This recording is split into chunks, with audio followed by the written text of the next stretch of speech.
и ще го приемеш. Ще го приемеш. И да не искам така трябва. Трябва да вървя с хората в крак. Да вървя с всички хора. Сега няма. Плевен няма много човек, малко. Ние бяхме 90 000 Плевен. А сега сме 40 или 30. Представи си, всичко се е измъкнало. Да. Млади, за пари. Ян, малко. За пари. Стара, много. Стара човек, всички тук е. Да. Да. Така. Млади, всички с други страна, работа, учалице, всякъде замина. Слушай, не е хубаво това да забравяш родината си. Да. Не е хубаво. Ама тази демокрация ние разбрахме както трябва. Ние идеем да се крадем. Ти можеш да вземеш много пари или, да кажем, твой началник са на лапа, па на тебе една. Нема, нали? Да. Ете, такива ни накараха, такива като тебе, да бягат на друго място. Като и в твоята държава е така. Не да мисли, че не е така. Богатите си богати, бедните си бедни. Okay.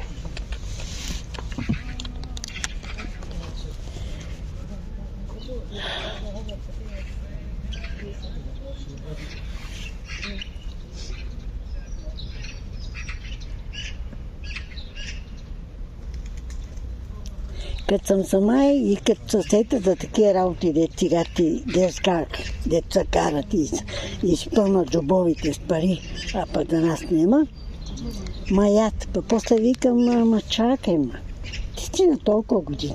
Нито дрехи вече купуваш, нали? Само едно ядене и да си плащам тока и водата и телефона. Нали това? От пенсията.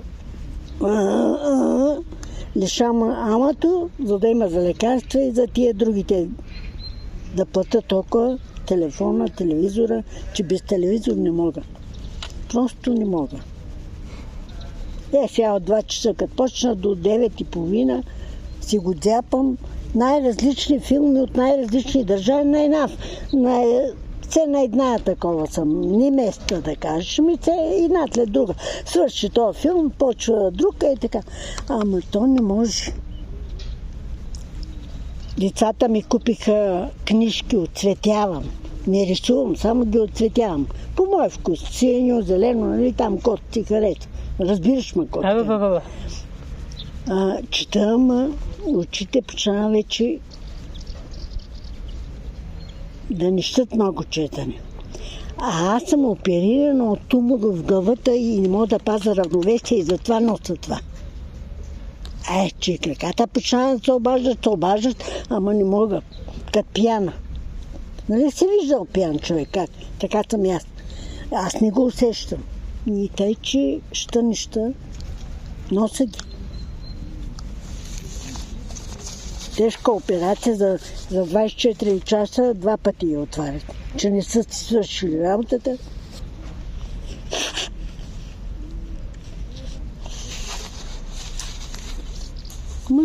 И кой излезе, но най-болната мъжа е почина. Нали си чувал това? Аз болната, па мъжа ми почина. Ама той имаше язва и той да е. Ама на крака беше. Ма един път се спуква и не могат да го спасат и край. Не, искам да ти кажа, че не имам един лав на оная болната, мъжа е починал. И затова ти го казвам, да го знаеш, да като го чуеш, да знаеш какво се отнася, за какво. Иди на болен па здравия, демек. И той е бил болен,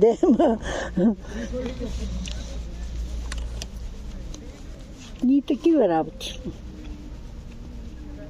Понапълних ти главата, ама ти имаш интерес да слушаш такива работи, в смисъла такъв, защото човек го познава там, където живее. Защото ти в твоята държава, когато да се спреш, все на една тема ще говори. Той се оплаква, че не му стигат пари, че децата му демек не се учат или не могат да имат деца, нали, такива работи. А тук си в чужда държава, вече можеш да приемаш всички работи слухово, а пък дали ще ги Осъществяваща не е важно. Важното е, че ти от него се учиш. От него се учиш вече как да ти върви пък този живот, защото ти си млад. Не си на моите години. Ти млад. Ами, така е. Бангладеш много човек, малък е страна, няма работа. Сега ще иска отиваш други страна, да вземате работа. Няма въобще. Не? Да, социалица университет край. Няма работа без пари. Не става. Не може. Ама без пари не може. Да. Не може, ама... Той е Бангладеш, фамилията заедно живедно. Мада, деца, Да. жени заедно. Да. България не. България така е жени, после други кръсти. Беше по-рано така, моето момче. Свикървата, това е демек твоята майка. Да. Спи с баща ти. А ти спиш в същата стая с жена ти. Да. В същата соба ли, как да ти го кажа. Сега няма. Всеки бяга. Да, всеки бяга. Ама то, нали знаеш, Не, като малко имаш повече и се въргаш да купиш по-скъпо. Няма купиш това за 10 лева, ще го купиш за 15, че имаш повече пари, нали? А иначе ще го търсиш за 10 лева, нали? И ще ти върши същата работа. Не, говоря просто по принцип, не е за тебе. Теб те показвам само за модел, нали? Да ме разбереш какво искам да ти кажа. Но иначе без това не става. Малко, ма трябва да го има. Да.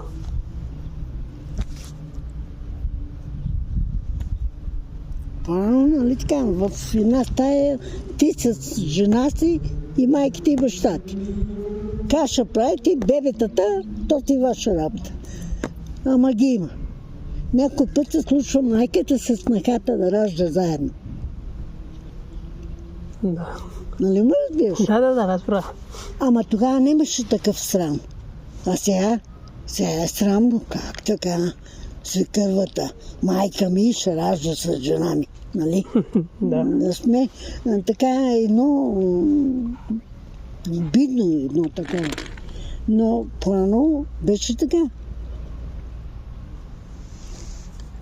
Сега бягат. Моите внуците ми деца, на децата ми, децата са в Англия, в Лондон.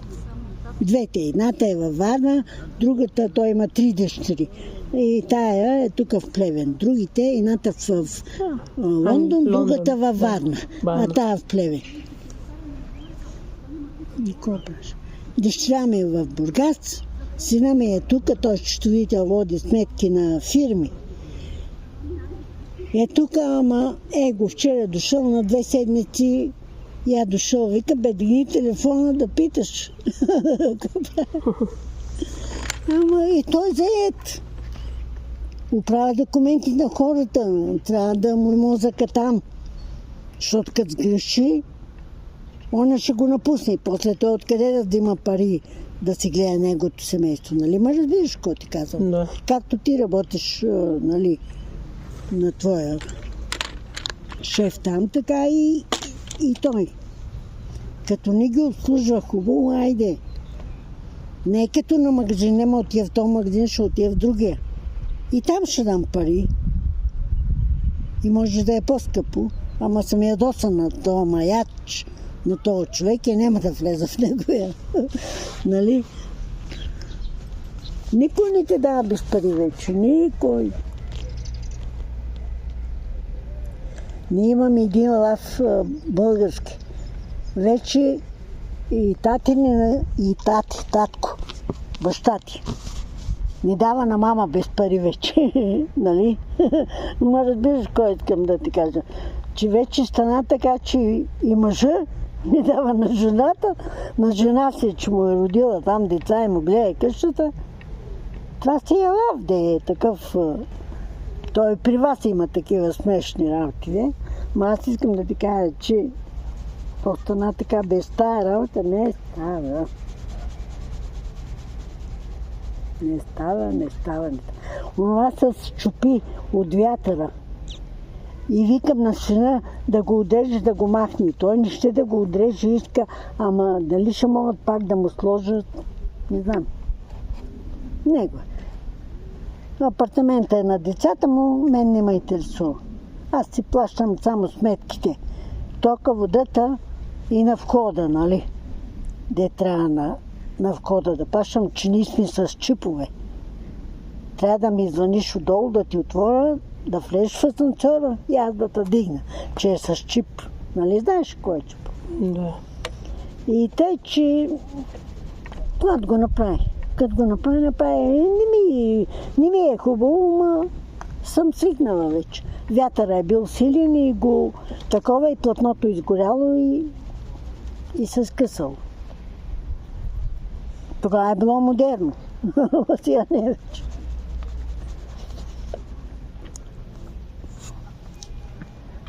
Вече пролет идва.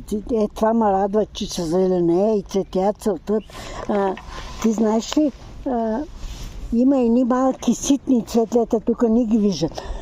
Те има и сини, ситни са, много ситни. Като на химикалката това горе. Толкова ситни. Малко. Така синьо, розово и червено. И им викат Великденче, защото сега по Великден цъфтат. Нали, като яйцата, червени. Нали ме разбираш. Ама тук не виждаме, там по-нататък ги има, ама тук не ги виждам. Тук ги няма. Те са едни ситнички, мънички, нали си казва, мънички. Там като отиваш надолу ще ги видиш. На тях им викат, те розови цветат, бели и такива сини. Червени демек и бели и такова. И понеже по този сезон цветат, им викат Великденчета. Великден. Нали? Аз не знам вие дали имате такива празници, но нали, то всяка държава си знае какво има.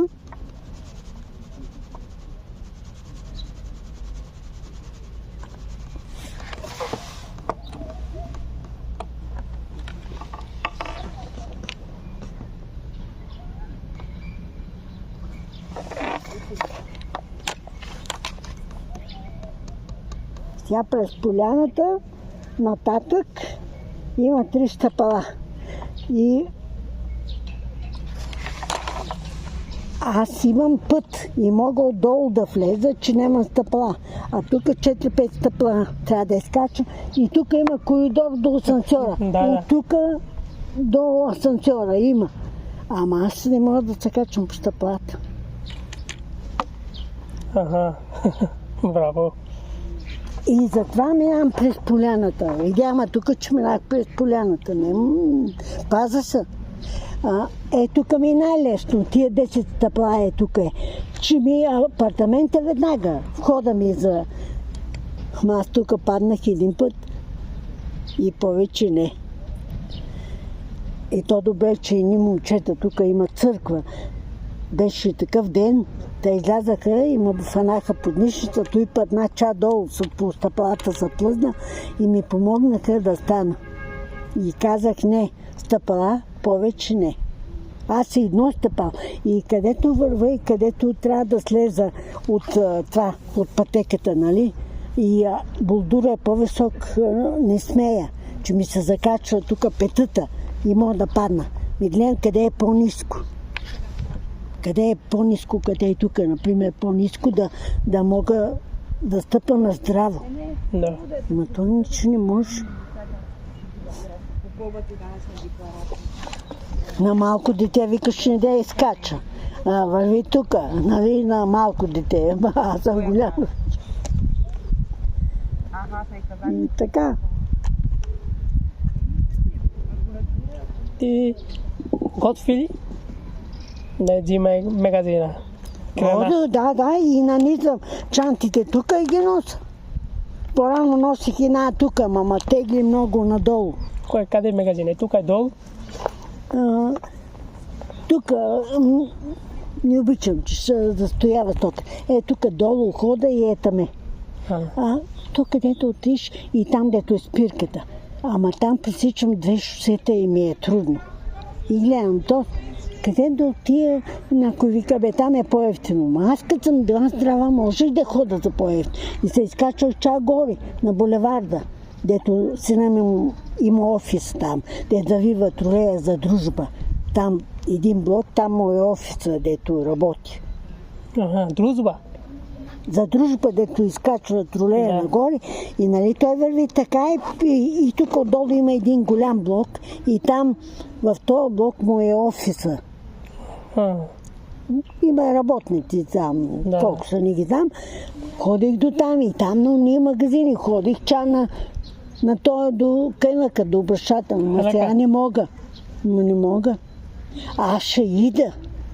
Ама аз ще си купам и как ще го нося. А по-рано с една комшийка от този целият блок до там, до кафенето е един и същ, само че на входове, А, Б, В, нали, разбираш. И ходихме с нея на лайфа. И вземахме такси. Ами го вземем по-ефтино и като платим на таксито, верно си го разделим двете, нали, таксито. Ама изимаха малко на такси. Сега едно такси да вземеш по-малко от 10 лева няма. И каква ми файдата, че съм купила ефтино, като му дам на него парите. Нали? Да. По-добре човек трябва да си прави сметка. Аз ти казах, мога така направо да нема стъпала, мога да отида до кайлък. До кайлъка там, дето се влиза, нали, дето има ресторант. До там и нататък мога да отивам. Ама да е все равно. И навръщане мога да се върна. Ще седна така някъде, ще почина и пак ще тръгна. Ама аз очи лако ми, като влезеш в магазина, влеза уж за едно, пък купа 5 работи. И после каса носа тия работи. Аз тук, нали така, нанизвам чантите тук и тук. Да. Ама слагам в двете, че като цъклата да има кантар. Нали ме разбираш? Да не има дърп. Оня ден, като има вятър и като изкачам нагоре, аз върва нагоре, ама той ма бута назад. Аз значи нямам сили да се оправям. Добре, че са тия работи да се натискам на тях. Искам да ти кажа, той живота те учи вече какво да правиш. Коя можеш и коя не можеш. Като бех по-млада, преди 3-4 години, са перчешки, да си кажа истина. Аз съм работил все по центъра, търговец съм била. На закуски, в сладкарните, в закусвалник, в ресторант, там Орион, то сега вече не знам какво е. И по центъра, дето е Ростов на Дон, отпред. Постройката там. Имаш сладканица и там и закусвална. И в двете съм работила. И после баничките там, знаеш ли ги, не знам ти кога си дошъл тук. На Иван Вазов, дет минава тролея, има едно училище. Да, медицина училище. И там, то сега е банка там. Там продавах баници. Закуски да е. Различни, ма повече баници. Та искам да ти кажа, че съм работила цеско и жадувам за хора.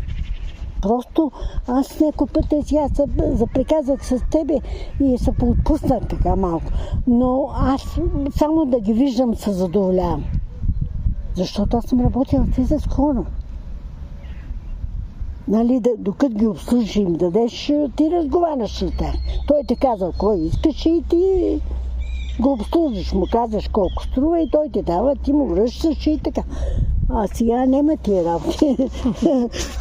Сега само телевизора, аз не мога да приказвам с него, той приказва с мен, аз. Така е моето момче, така е, душата е така.